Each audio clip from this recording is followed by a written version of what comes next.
Social media पर Olympic खिलाड़ियों के सपोर्ट के लिए हमारा विक्ट्री पंच कैंपेन अब शुरू हो चुका है। आप भी अपनी टीम के साथ अपना विक्ट्री पंच शेयर करिए, इंडिया के लिए चीयर करिए। साथियों, जो देश के लिए तिरंगा उठाता है, उसके सम्मान में भावनाओं से भर जाना स्वाभाविक ही है। देशभक्ति की ये भावना हम सबको जोड़ती है। कल यानी 26 जुलाई को करगिल विजय दिवस भी है। करगिल का युद्ध भारत की सेनाओं के शौर्य और संयम का ऐसा प्रतीक है जिसे पूरी दुनिया ने देखा है। इस बार ये गौरवशाली दिवस भी अमृत महोत्सव के बीच में मनाया जाएगा, इसलिए ये और भी खास हो जाता है। मैं चाहूंगा कि आप करगिल की रोमांचित कर देने वाली गाथा जरूर पढ़ें। करगिल के वीरों को हम सब नमन करें। साथियों, इस बार 15 अगस्त को देश अपनी आजादी के 75वें साल में प्रवेश कर रहा है। ये हमारा बहुत बड़ा सौभाग्य है कि जिस आजादी के लिए देश ने सदियों का इंतजार किया, उसके 75 वर्ष होने के हम साक्षी बन रहे हैं। आपको याद होगा, आजादी के 75 साल मनाने के लिए 12 मार्च को बापू के साबरमती आश्रम से अमृत महोत्सव की शुरुआत हुई थी। इसी दिन बापू की दांडी यात्रा को भी पुनर्जीवित किया गया था। तब से जम्मू कश्मीर से लेकर पुडुचेरी तक, गुजरात से लेकर पूर्वोत्तर तक देश भर में अमृत महोत्सव से जुड़े कार्यक्रम चल रहे हैं। कई ऐसी घटनाएं, ऐसे स्वाधीनता सेनानी जिनका योगदान तो बहुत बड़ा है, लेकिन उतनी चर्चा नहीं हो पाई, आज लोग उनके बारे में भी जान पा रहे हैं। अब जैसे मोइरांग डे को ही लीजिए। मणिपुर का छोटा सा कस्बा मोइरांग कभी नेताजी सुभाष चंद्र बोस की इंडियन नेशनल आर्मी यानी आईएनए का एक प्रमुख ठिकाना था। यहाँ आजादी के पहले ही आईएनए के कर्नल शौकत मलिक जी ने झंडा फहराया था। अमृत महोत्सव के दौरान 14 अप्रैल को उसी मोइरांग में एक बार फिर तिरंगा फहराया गया। ऐसे कितने ही स्वाधीनता सेनानी और महापुरुष हैं जिन्हें अमृत महोत्सव में देश याद कर रहा है। सरकार और सामाजिक संगठनों की तरफ से भी लगातार इससे जुड़े कार्यक्रम आयोजित किए जा रहे हैं। ऐसा ही एक आयोजन इस बार 15 अगस्त को होने जा रहा है। ये एक प्रयास है राष्ट्रगान से जुड़ा हुआ। सांस्कृतिक मंत्रालय की कोशिश है कि इस दिन ज्यादा से ज्यादा भारतवासी मिलकर राष्ट्रगान गाएं। इसके लिए एक वेबसाइट भी बनाई गई है, rashtragan.in। इस वेबसाइट की मदद से आप राष्ट्रगान गाकर उसे रिकॉर्ड कर पाएंगे, इस अभियान से जुड़ पाएंगे। मुझे उम्मीद है आप इस अनोखी पहल से जरूर जुड़ेंगे। इसी तरह के बहुत सारे अभियान, बहुत सारे प्रयास आपको आने वाले दिनों में देखने को मिलेंगे। अमृत महोत्सव किसी सरकार का कार्यक्रम नहीं, किसी राजनीतिक दल का कार्यक्रम नहीं, यह कोटि कोटि भारतवासियों का कार्यक्रम है। हर स्वतंत्र और कृतज्ञ भारतीय का अपने स्वतंत्रता सेनानियों को नमन है। और इस महोत्सव की मूल भावना का विस्तार तो बहुत विशाल है। ये भावना है अपने स्वाधीनता सेनानियों के मार्ग पर चलना, उनके सपनों का देश बनाना। जैसे देश की आजादी के मतवाले स्वतंत्रता के लिए एकजुट हो गए थे, वैसे ही हमें देश के विकास के लिए एकजुट होना है। हमें देश के लिए जीना है, देश के लिए काम करना है। और इसमें छोटे छोटे प्रयास भी बड़े नतीजे ला देते हैं। रोज के कामकाज करते हुए भी हम राष्ट्र निर्माण कर सकते हैं। जैसे वोकल फॉर लोकल, हमारे देश के स्थानीय उद्यमियों, आर्टिस्टों, शिल्पकारों, बुनकरों को सपोर्ट करना हमारे सहज स्वभाव में होना चाहिए। 7 अगस्त को आने वाला नेशनल हैंडलूम डे एक ऐसा अवसर है जब हम प्रयास पूर्वक भी ये काम कर सकते हैं। नेशनल हैंडलूम डे के साथ बहुत ऐतिहासिक पृष्ठभूमि जुड़ी हुई है। इसी दिन 1905 में स्वदेशी आंदोलन की शुरुआत हुई थी। साथियों, हमारे देश के ग्रामीण और आदिवासी इलाकों में हैंडलूम कमाई का बहुत बड़ा साधन है। ये ऐसा क्षेत्र है जिससे लाखों महिलाएं, लाखों बुनकर, लाखों शिल्पी जुड़े हुए हैं। आपके छोटे छोटे प्रयास बुनकरों में एक नई उम्मीद जगाएंगे। आप स्वयं कुछ न कुछ खरीदें और अपनी बात दूसरों को भी बताएं। और जब हम आजादी के 75 साल मना रहे हैं, तब तो इतना करना हमारी जिम्मेवारी बनती ही है भाइयों। आपने देखा होगा, साल 2014 के बाद से ही मन की बात में हम अक्सर खादी की बात करते हैं। ये आपका ही प्रयास है कि आज देश में खादी की बिक्री कई गुना बढ़ गई है।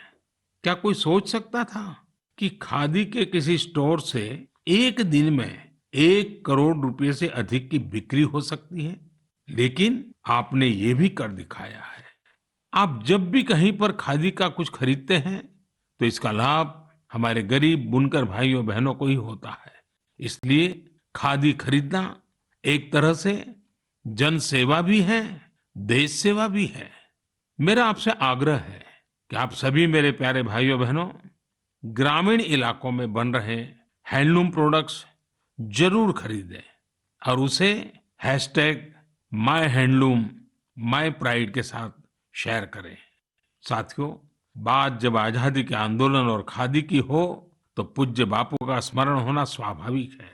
जैसे बापू के नेतृत्व में भारत छोड़ो आंदोलन चला था, वैसे ही आज हर देशवासी को भारत जोड़ो आंदोलन का नेतृत्व करना है। यह हमारा कर्तव्य है कि हम अपना काम ऐसे करें जो विविधताओं से हमारे भारत को जोड़ने में मददगार हो। तो आइए हम अमृत महोत्सव को ये अमृत संकल्प लें कि देश ही हमारी सबसे बड़ी आस्था, सबसे बड़ी प्राथमिकता बना रहेगा। नेशन फर्स्ट, ऑलवेज फर्स्ट के मंत्र के साथ ही हमें आगे बढ़ना है। मेरे प्यारे देशवासियों, आज मैं मन की बात सुन रहे मेरे युवा साथियों का विशेष आभार व्यक्त करना चाहता हूं। अभी कुछ दिन पहले ही माय गॉव की ओर से मन की बात के श्रोताओं को लेकर एक स्टडी की गई थी। इस स्टडी में ये देखा गया कि मन की बात के लिए संदेश और सुझाव भेजने वालों में प्रमुखतः कौन लोग हैं। स्टडी के बाद ये जानकारी सामने आई कि संदेश और सुझाव भेजने वालों में से करीब करीब 75% लोग 35 वर्ष की आयु से कम के होते हैं। यानी भारत की युवा शक्ति के सुझाव मन की बात को दिशा दे रहे हैं। मैं इसे बहुत अच्छे संकेत के रूप में देखता हूं। मन की बात एक ऐसा माध्यम है जहां सकारात्मकता है, संवेदनशीलता है। मन की बात में हम पॉजिटिव बातें करते हैं। इसका कैरेक्टर कलेक्टिव है। सकारात्मक विचारों और सुझावों के लिए भारत के युवाओं की ये सक्रियता मुझे आनंदित करती है। मुझे इस बात की भी खुशी है कि मन की बात के माध्यम से मुझे युवाओं के मन को भी जानने का अवसर मिलता है। साथियों, आप लोगों से मिले सुझाव ही मन की बात की असली ताकत है। आपके सुझाव ही मन की बात के माध्यम से भारत की विविधता को प्रकट करते हैं। भारतवासियों के सेवा और त्याग की खुशबू को चारों दिशाओं में फैलाते हैं। हमारे मेहनतकश युवाओं के इनोवेशन से सबको प्रेरित करते हैं। मन की बात में आप कई तरह के आइडियाज भेजते हैं। हम सभी पर तो चर्चा नहीं कर पाते, लेकिन उनमें से बहुत से आइडियाज को मैं संबंधित विभागों को जरूर भेजता हूं, ताकि उन पर आगे काम किया जा सके। साथियों, मैं आपको साईं प्रणीत जी के प्रयासों के बारे में बताना चाहता हूं। साईं प्रणीत जी एक सॉफ्टवेयर इंजीनियर है, आंध्र प्रदेश के रहने वाले हैं। पिछले वर्ष उन्होंने देखा कि उनके यहाँ मौसम की मार की वजह से किसानों को काफी नुकसान उठाना पड़ा था।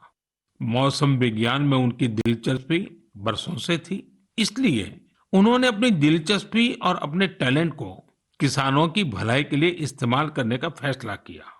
अब वे अलग अलग डेटा सोर्सेज से वेदर डेटा खरीदते हैं, उसका विश्लेषण करते हैं और स्थानीय भाषा में अलग अलग माध्यमों से किसानों के पास जरूरी जानकारी पहुंचाते हैं। वेदर अपडेट्स के अलावा प्रणीत जी अलग अलग क्लाइमेट कंडीशंस में लोगों को क्या करना चाहिए गाइडेंस भी देते हैं। खासकर बाढ़ से बचने के लिए या फिर तूफान या बिजली गिरने पर कैसे बचा जाए, इस बारे में भी वो लोगों को बताते हैं। साथियों, एक और इस नौजवान सॉफ्टवेयर इंजीनियर का ये प्रयास दिल को छूने वाला है, तो दूसरी ओर हमारे एक साथी के द्वारा किया जा रहा टेक्नोलॉजी का उपयोग भी आपको अचंभित कर देगा। ये साथी हैं ओडिशा के संबलपुर जिले के एक गांव में रहने वाले श्रीमान इसाक मुंडा जी। इसाक जी कभी एक दिहाड़ी मजदूर के रूप में काम करते थे, लेकिन अब वे एक इंटरनेट सेंसेशन बन गए हैं। अपने यूट्यूब चैनल से वो काफी रुपये कमा रहे हैं। वे अपने वीडियोस में स्थानीय व्यंजन, पारंपरिक खाना बनाने के तरीके, अपने गांव, अपनी लाइफस्टाइल, परिवार और खान पान की आदतों को प्रमुखता से दिखाते हैं। एक यूट्यूबर के रूप में उनकी यात्रा मार्च 2020 में शुरू हुई थी, जब उन्होंने ओडिशा के मशहूर स्थानीय व्यंजन पखाल से जुड़ा एक वीडियो पोस्ट किया था। तब से वे सैकड़ों वीडियो पोस्ट कर चुके हैं। उनका यह प्रयास कई कारणों से सबसे अलग है, खासकर इसलिए कि इससे शहरों में रहने वाले लोगों को वो जीवन शैली देखने का अवसर मिलता है जिसके बारे में वे बहुत कुछ नहीं जानते। इसाक मुंडा जी कल्चर और कुजिन दोनों को बराबर मिलाकर के सेलिब्रेट कर रहे हैं और हम सबको प्रेरणा भी दे रहे हैं। साथियों, जब हम टेक्नोलॉजी की चर्चा कर रहे हैं तो मैं एक और इंटरेस्टिंग विषय की चर्चा करना चाहता हूं। आपने हाल फिलहाल में पढ़ा होगा, देखा होगा कि आईआईटी मद्रास के एलुमनी द्वारा स्थापित एक स्टार्टअप ने एक 3D प्रिंटेड हाउस बनाया है। 3D प्रिंटिंग करके घर का निर्माण आखिर ये हुआ कैसे? दरअसल इस स्टार्टअप ने सबसे पहले 3D प्रिंटर में एक 3 डायमेंशनल डिजाइन को फीड किया और फिर एक विशेष प्रकार के कंक्रीट के माध्यम से लेयर बाय लेयर एक 3D स्ट्रक्चर फैब्रिकेट कर दिया। आपको यह जानकर खुशी होगी कि देश भर में इस प्रकार के कई प्रयोग हो रहे हैं। एक समय था जब छोटे छोटे कंस्ट्रक्शन के काम में भी वर्षों लग जाते थे, लेकिन आज टेक्नोलॉजी की वजह से भारत में स्थिति बदल रही है। कुछ समय पहले हमने दुनिया भर की ऐसी इनोवेटिव कंपनीज को आमंत्रित करने के लिए एक global housing technology challenge launch किया था। ये देश में अपनी तरह का अलग तरह का अनोखा प्रयास है, इसलिए हमने इन्हें लाइट हाउस प्रोजेक्ट्स का नाम दिया। फिलहाल देश में 6 अलग अलग जगहों पर लाइट हाउस प्रोजेक्ट्स पर तेजी से काम चल रहा है। इन लाइट हाउस प्रोजेक्ट्स में मॉडर्न टेक्नोलॉजी और इनोवेटिव तौर तरीकों का इस्तेमाल किया जाता है। इससे कंस्ट्रक्शन का टाइम कम हो जाता है, साथ ही जो घर बनते हैं वो अधिक टिकाऊ, किफायती और आरामदायक होते हैं। मैंने हाल ही में ड्रोन्स के जरिए इन प्रोजेक्ट्स की समीक्षा भी की और कार्य की प्रगति को लाइव देखा। इंदौर के प्रोजेक्ट में ब्रिक और मोर्टार वॉल्स की जगह pre fabricated sandwich panel system का इस्तेमाल किया जा रहा है। राजकोट में लाइट हाउस फ्रेंच टेक्नोलॉजी से बनाए जा रहे हैं, जिनमें टनल के जरिए मोनोलिथिक कंक्रीट कंस्ट्रक्शन टेक्नोलॉजी का इस्तेमाल हो रहा है। इस टेक्नोलॉजी से बने घर आपदाओं का सामना करने में कहीं अधिक सक्षम होंगे। चेन्नई में अमेरिका और फिनलैंड की technologies precast concrete system का उपयोग किया जा रहा है। इससे मकान जल्दी भी बनेंगे और लागत भी कम आएगी। रांची में जर्मनी के 3D कंस्ट्रक्शन सिस्टम का प्रयोग करके घर बनाए जाएंगे। इसमें हर कमरे को अलग से बनाया जाएगा, फिर पूरे स्ट्रक्चर को उसी तरह जोड़ा जाएगा जैसे ब्लॉक टॉयज को जोड़ा जाता है। अगरतला में न्यूजीलैंड की टेक्नोलॉजी का उपयोग कर स्टील फ्रेम के साथ मकान बनाए जा रहे हैं जो बड़े भूकंप को झेल सकते हैं। वहीं लखनऊ में कनाडा की टेक्नोलॉजी का इस्तेमाल किया जा रहा है। इसमें प्लास्टर और पेंट की जरूरत नहीं होगी और तेजी से घर बनाने के लिए पहले से ही तैयार दीवारों का प्रयोग किया जाएगा।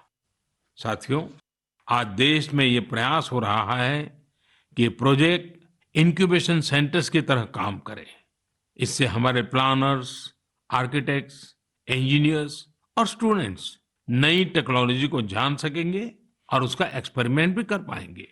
मैं इन बातों को खास तौर पर अपने युवाओं के लिए साझा कर रहा हूं ताकि हमारे युवा राष्ट्र हित में टेक्नोलॉजी के नए नए क्षेत्रों की ओर प्रोत्साहित हो सके। मेरे प्यारे देशवासियों, आपने अंग्रेजी की एक कहावत सुनी होगी, to learn is to grow, यानी सीखना ही आगे बढ़ना है। जब हम कुछ नया सीखते हैं तो हमारे लिए प्रगति के नए नए रास्ते खुद ब खुद खुल जाते हैं। जब भी कहीं लीक से हटकर कुछ नया करने का प्रयास हुआ है, मानवता के लिए नए द्वार खुले हैं, एक नए युग का आरंभ हुआ है। और आपने देखा होगा, जब कहीं कुछ नया होता है तो उसका परिणाम हर किसी को आश्चर्यचकित कर देता है। अब जैसे कि अगर मैं आपसे पूछूं कि वो कौन से राज्य हैं जिन्हें आप सेब, एप्पल के साथ जोड़ेंगे, तो जाहिर है कि आपके मन में सबसे पहले हिमाचल प्रदेश, जम्मू कश्मीर और उत्तराखंड का नाम आएगा। पर अगर मैं कहूं कि इस लिस्ट में आप मणिपुर को भी जोड़ दीजिए तो शायद आप आश्चर्य से भर जाएंगे। कुछ नया करने के जज्बे से भरे युवाओं ने मणिपुर में ये कारनामा कर दिखाया है। आजकल मणिपुर के उखरुल जिले में सेब की खेती जोर पकड़ रही है। यहाँ के किसान अपने बागानों में सेब उगा रहे हैं। सेब उगाने के लिए इन लोगों ने बाकायदा हिमाचल जाकर ट्रेनिंग भी ली है। इनमें से एक हैं टीएस रिंगफामीयोंग। ये पैसे से एक एरोनॉटिकल इंजीनियर है। उन्होंने अपनी पत्नी श्रीमती टीएस एंजल के साथ मिलकर सेब की पैदावार की है। इसी तरह अवुंगशी शिमरे ऑगस्टिन ने भी अपने बागान में सेब का उत्पादन किया है। अवुंगशी दिल्ली में जॉब करती थी। ये छोड़कर वो अपने गांव लौट गई और सेब की खेती शुरू की। मणिपुर में आज ऐसे कई एप्पल ग्रोवर हैं जिन्होंने कुछ अलग और नया करके दिखाया है।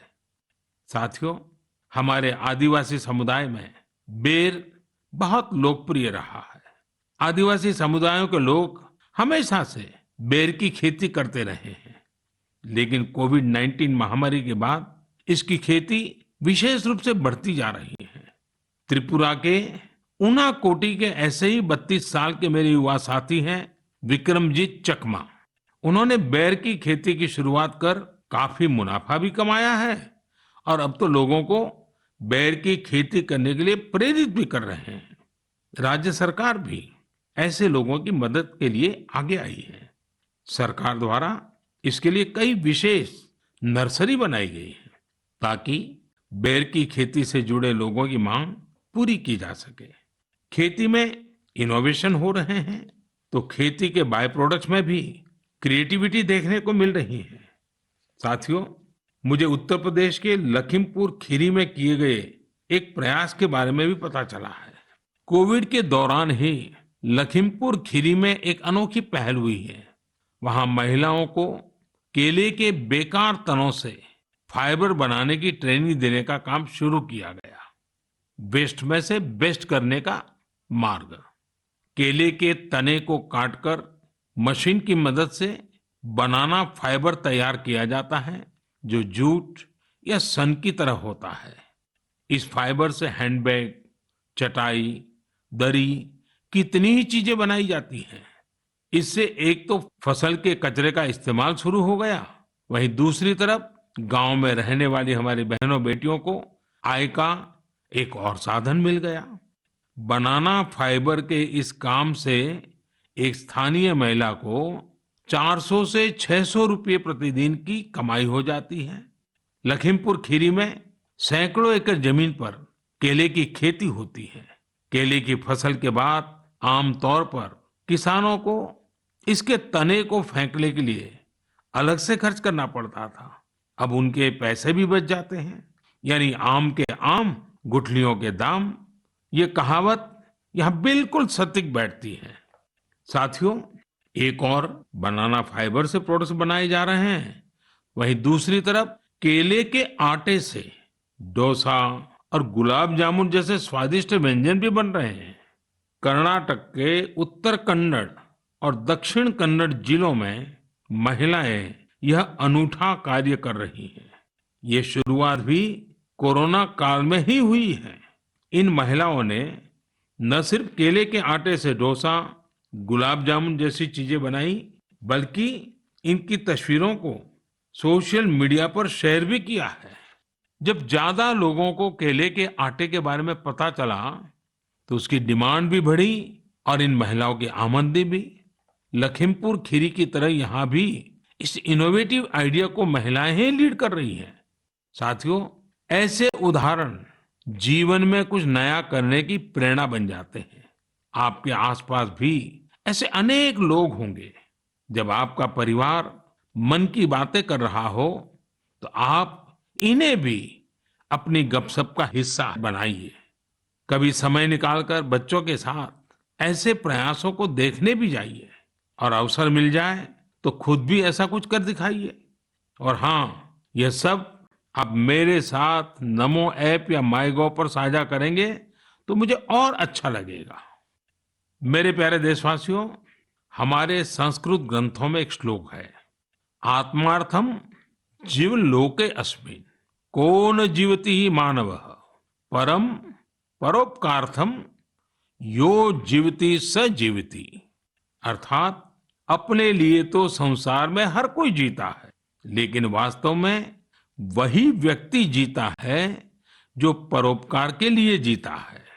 भारत माँ के बेटे बेटियों के परोपकारिक प्रयासों की बातें, यही तो मन की बात है। आज भी ऐसे ही कुछ और साथियों के बारे में हम बात करते हैं। एक साथी चंडीगढ़ शहर के हैं। चंडीगढ़ में मैं भी कुछ वर्षों तक रह चुका हूँ। यह बहुत खुशमिजाज और खूबसूरत शहर है। यहाँ रहने वाले लोग भी दिलदार हैं। और हाँ, अगर आप खाने के शौकीन हो तो यहाँ आपको और आनंद आएगा। इसी चंडीगढ़ के सेक्टर 29 में संजय राणा जी फूड स्टॉल चलाते हैं और साइकिल पर छोले भटूरे बेचते हैं। एक दिन उनकी बेटी रिद्धिमा और भतीजी रिया एक आइडिया के साथ उनके पास आई। दोनों ने उनसे कोविड वैक्सीन लगवाने वालों को फ्री में छोले भटूरे खिलाने को कहा। वे इसके लिए खुशी खुशी तैयार हो गए। उन्होंने तुरंत ये अच्छा और नेक प्रयास शुरू भी कर दिया। संजय राणा जी के छोले भटूरे मुफ्त में खाने के लिए आपको दिखाने पड़ेगा कि आपने उसी दिन वैक्सीन लगवाई है। वैक्सीन का मैसेज दिखाते ही वे आपको स्वादिष्ट छोले भटूरे दे देंगे। कहते हैं, समाज की भलाई के काम के लिए पैसे से ज्यादा सेवा भाव, कर्तव्य भाव की ज्यादा आवश्यकता होती है। हमारे संजय भाई इसी को सही साबित कर रहे हैं। साथियों, ऐसे ही एक और काम की चर्चा आज करना चाहूंगा। ये काम हो रहा है तमिलनाडु के नीलगिरी में। वहां राधिका शास्त्री जी ने एम्बुरेक्स प्रोजेक्ट की शुरुआत की है। इस प्रोजेक्ट का मकसद है पहाड़ी इलाकों में मरीजों को इलाज के लिए आसान ट्रांसपोर्ट उपलब्ध कराना।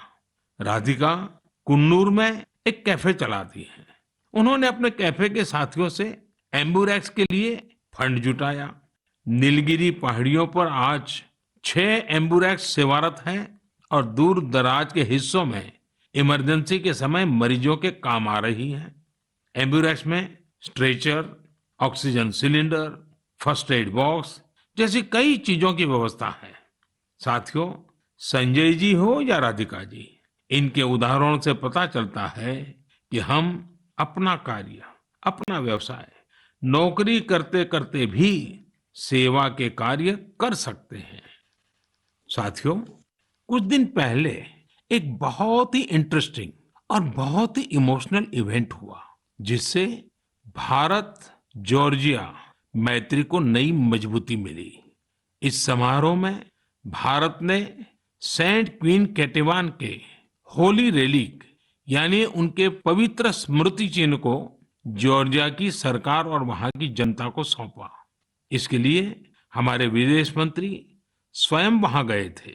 बहुत ही भावुक माहौल में हुए इस समारोह में जॉर्जिया के राष्ट्रपति, प्रधानमंत्री, अनेक धर्मगुरु और बड़ी संख्या में जॉर्जिया के लोग उपस्थित थे।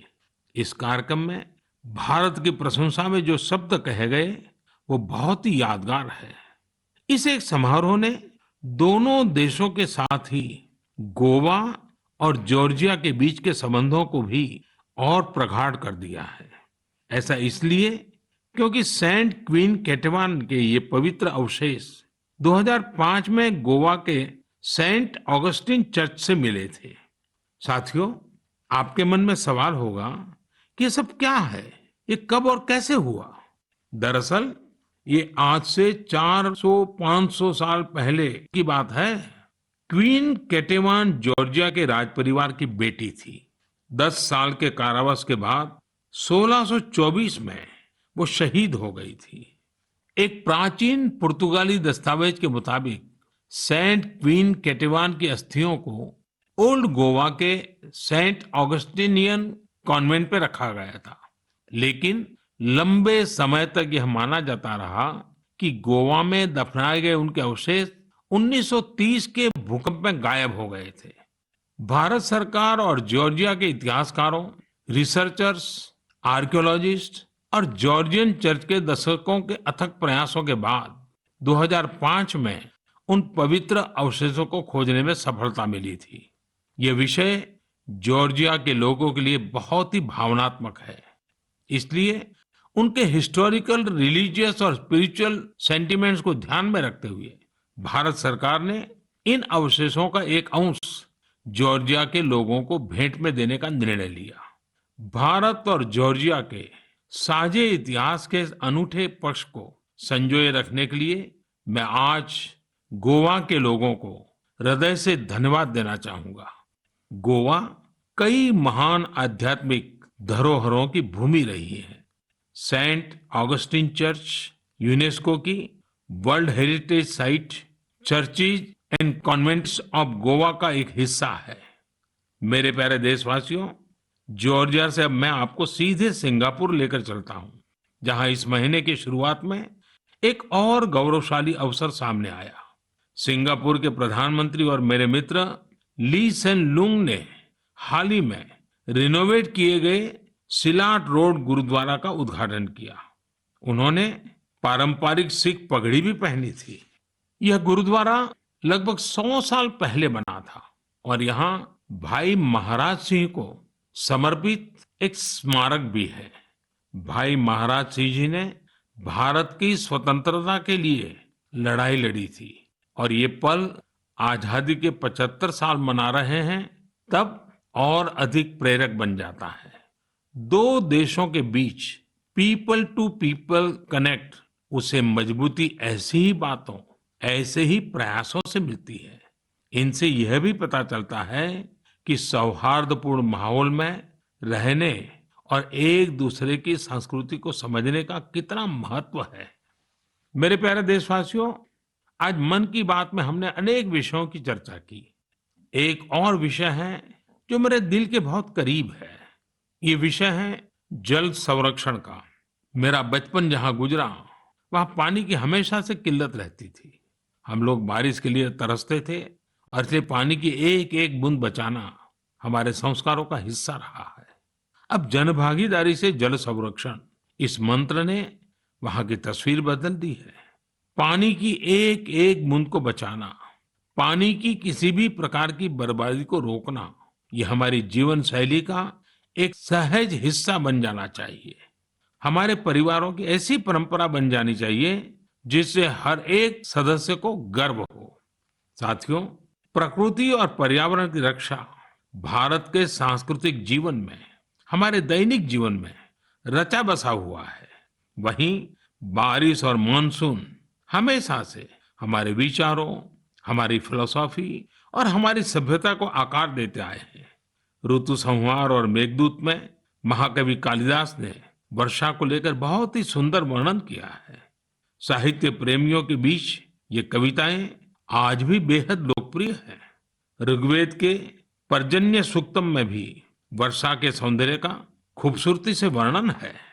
इसी तरह श्रीमद् भागवत में भी काव्यात्मक रूप से पृथ्वी, सूर्य और वर्षा के बीच के संबंधों को विस्तार दिया गया है। अष्टौ मासान् निपीतं यद भूम्याः च ओदमयं वसु स्वगोभिः मक्तुम आरेभे पर्जन्य काल आगते। अर्थात सूर्य ने 8 महीने तक जल के रूप में पृथ्वी की संपदा का दोहन किया था। अब मानसून के मौसम में सूर्य इस संचित संपदा को पृथ्वी को वापस लौटा रहा है। वाकई मानसून और बारिश का मौसम सिर्फ खूबसूरत और सुहाना ही नहीं होता, बल्कि यह पोषण देने वाला, जीवन देने वाला भी होता है। वर्षा का पानी जो हमें मिल रहा है वो हमारी भावी पीढ़ियों के लिए है। ये हमें कभी भूलना नहीं चाहिए। आज मेरे मन में ये विचार आया कि क्यों न इन रोचक संदर्भों के साथ ही मैं अपनी बात समाप्त करूं। आप सभी को आने वाले पर्वों की बहुत बहुत शुभकामनाएं। पर्व और उत्सवों के समय ये जरूर याद रखिएगा कि कोरोना अभी हमारे बीच से गया नहीं है। कोरोना से जुड़े प्रोटोकॉल आपको भूलने नहीं है। आप स्वस्थ और प्रसन्न रहें। बहुत बहुत धन्यवाद।